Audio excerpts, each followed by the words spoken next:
Hello my friends and welcome back. Thank you very much for being with me again today.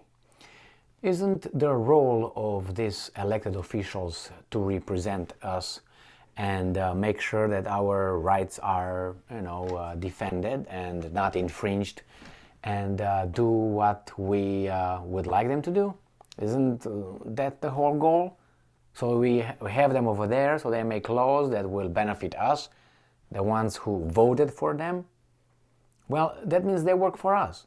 So once their policies do not identify or are not supported by the people who voted them over there, who sent them, who hired them to be, public servants, then they should be out. Oh, they have terms. My bad. Oh, so you can't remove them just like that. So 4 years or 5 years or 6 years or 2 years, whatever the length might be of a term, that means they can do whatever they want as long as it's legal, as long as they have a majority over there and they can hide behind it, even if the public doesn't support their policy. Oh yeah, that's the way it works. Oh, what can we do about it? Oh, I remember. I've been told here in the United States when I went to college here that work within the system. That is, wait.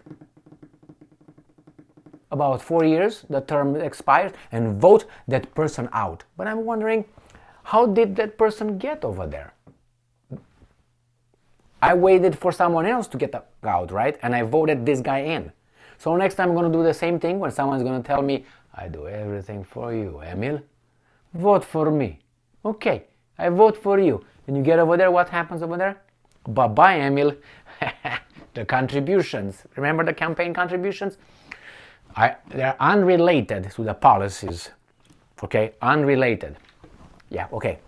So I have here Germany.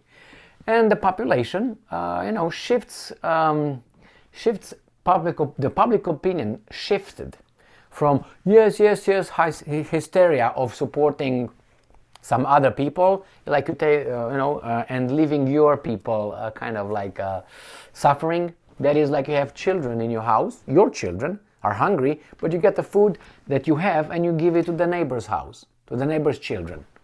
So Germany says, wait a second. Yeah, okay, we supported the war. Yeah, okay, the mass media did a good job on us. But right now it really hurts us personally, which I said for about 11 months. When the things are going to start hurting the Germans, the French, the Brits personally, then they will say, oh, I don't want to support that. It's like these guys here. Oh, yeah. Allow this and that and that. Yeah, okay, but how many would you take? Like, oh, immigration, not immigration. Those guys who cross the border, you know what I mean? Let them be. Let them come here and be okay. How many did you take in your house? 5 families? Are you feeding 5 families? No, I pay taxes. Yeah, because you don't want to see it. It doesn't hurt you. I pay taxes and I can be, very, how do you call it? Virtuous. Yes. So the same here. The Germans, now it hurts them in a certain way, which is economically, obviously, directly, less beer and less food and, electricity costs too much, gas and all that. And now they say a Ukraine peace petition backed by nearly 500,000 Germans. If you notice, these guys here in the Western countries, the democracies, they don't like referenda. No, they stay away from referenda because the elected officials have to do that. The argument against a referendum is this. You would vote every day in referendum. And if you have referenda every day, you would not be working anymore. Well, I think we can figure things out. Let's say once in 3 months we vote about, let's say, immigration, and we make a referendum on immigration. And in the next 3 months, we're gonna organize another one in, inflation. The next one we're gonna do it in important stuff, not about what kind of sign I put on the door where I go and pee, and things like this, or what you can identify. That's good too. Referenda every 3 months for all the population, and then you're gonna see that these weasels will oppose it 100%. Can you guess why? Oh, campaign contributions. Thank you very much. So let's move on here. The document co-authored by prominent left-wing politician Sarah Wagenknecht suggest weapons deliveries should stop. Almost 500,000 Germans have supported a petition urging Chancellor Olaf Scholz to spearhead efforts for peace negotiations in Ukraine. The appeal is authorized by journalists Alice Schwarzer and Sarah Wagenknecht, a prominent member of Germany's left party Die Linke, and implores officials in Berlin not to provide Kiev with more weapons. I don't know if this is because it comes from the Russia Today, implores. Anyway, maybe it's so, but you know, we gotta pay attention when this kind of terms are used by both sides or all sides. The document, which was published last Friday, and I made a video on that one, and has since gathered an increasing number of supporters, claim that the conflict in Ukraine has already cost the lives of more than 200,000 military personnel and 50,000 civilians. So this is what the population does, but then you have the politicians saying no. Now, the petition stresses that, and I'm quoting, to negotiate doesn't mean to capitulate, but rather to make, and I'm quoting, compromises on both sides. The authors claim that half of German population wants immediate peace talks and suggest that the government should heed their calls. Well, let's see. I have an article here ready from the same evil guys, Russia Today, not from Reuters or BBC or or Deutsche Welle or France Presse. No. This is from the evil guys. More than 60% of respondents opposed providing Kiev with fighter jets, with only 23 in favor. Poll reveals Germany's attitude towards warplanes for Ukraine. This is from 17th of February 2023. Most Germans believe their country should not send fighter jets to Ukraine, a recent survey has shown. While Kiev has been actively clamoring for warplanes from its Western backers, officials in Berlin have insisted they will not change their stance. Well, you know that Germany is still under, they call it protection, or protecting the German people from evil. Now we have the Russians as the bad dudes. I think we always had the bad dudes, the Russians, and they have still, since 1945, Germany still has American troops on its territory, just protecting them from others to come and protect them from others. So I'm here to protect you for being protected by someone else, because someone else takes over. He's gonna protect you against someone else to come and protect you from someone else. That's how it goes. That's a joke. But anyway, Germany is doing whatever the Americans are kind of tell them, including the Nord Stream 2 pipeline. Remember that one? When Olaf Scholz went to Washington, D.C., I think it was in February. It was just because before the war started, whatever intervention.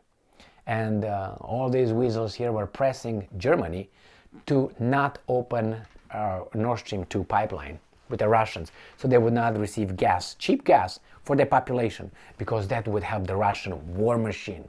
You remember Saddam Hussein had a war machine as well, if you can believe that one. It was like, war machine, okay, all right, that's a war machine. Why don't you look at defense financing or budgets on this planet and see who has a war machine and who doesn't. But anyway, let's move back to these guys. They're going to give us some more data on how these guys voted here, or whatever they participated in the opinion poll. So, pollster Freighest Diamp asked Germans this week if the country should accommodate Ukraine's latest request. The poll, which was commissioned by IARD, Morgan Magazine, and involved 1,216 respondents, showed that 64% were against providing Kiev with fighter jets. Those in favor of the move numbered 23%, while the remaining 13% were undecided or declined to offer their opinion. So yeah, and then we have here that Among supporters of the Alternative for Germany, AfD, 86% said no to the potential delivery of warplanes, with a number reading 81% among the left party, Die Linke, supporters. So at least, these guys are trying to organize themselves and show these weasel elected officials, their representatives, that they at least have a voice in this. The problem is these guys don't really care. It was, I think, a German, was it Lambrecht? I think the former defense minister of Germany. I think it was Lambrecht, or is the other one, that weasel in the Bundestag. I think that Bundestag, not Bundeswehr, as the military, where they, Zimmermann, who said that we don't make here policies based on what was the American Blinken? One of the German or United States said, well, I don't make here policies based on the mob or the... What? That's your job over there, to make sure that we're doing all right. What that guy was telling, what that person, I can't remember if it was a woman or a man, he said, or she said, basically that, you know what, I know better, and these guys don't know anything about their own interest. Oh, thank you very much. But when you talk to them here in the United States about the electoral college, a lot of people will say, no, that should be, abolished. No electoral college. Why should those guys be in between us, the voters, and whomever we vote? For the same reason. So if the rabble decides to get crazy, the elites over there, they say they vote, cast their vote however they want. They don't have, I think, necessary by law to vote the way the party won over there. They can still have their authority to vote if they wanna. And there were a few situations where we have the same. The leaders saying, well, I'm gonna do my way, you guys, the leaders, the elected officials. So yeah, there is a voice, and it's growing among Germans at least. But what can you do when the other country got you by the... No, Germany doesn't have... it's like this, Germany. Anyway, at least a start, and I'm waiting for other countries to... and I know they are dissatisfied with sending aid over there, because sending aid over there meaning more taxes for these guys. Why more taxes? Because the aid is by borrowing. Because if these guys are sending weapons, the weapons have to be replenished, the arsenal, the stockpile. So how do you replenish it? Give work to people? You have to borrow money to do that. The government borrows money now to subsidize the electricity cost and the gas cost for the citizens. Where do they borrow the money from? International banking system. With what? With interest. And who's going to pay for that? The citizens that are helping now, because now they don't feel it, but they start to feel it because the energy cost increased and grocery price increased. And once it starts really hurting them, they will realize, wait a second, what the hell did we do? Well, we'll see. Whatever is good for the citizens. After all, that's how countries formed, out of citizens, not out of leaders. Thank you very much, leaders. You know what I mean. Stay strong, stay smart, look for the truth, and be just.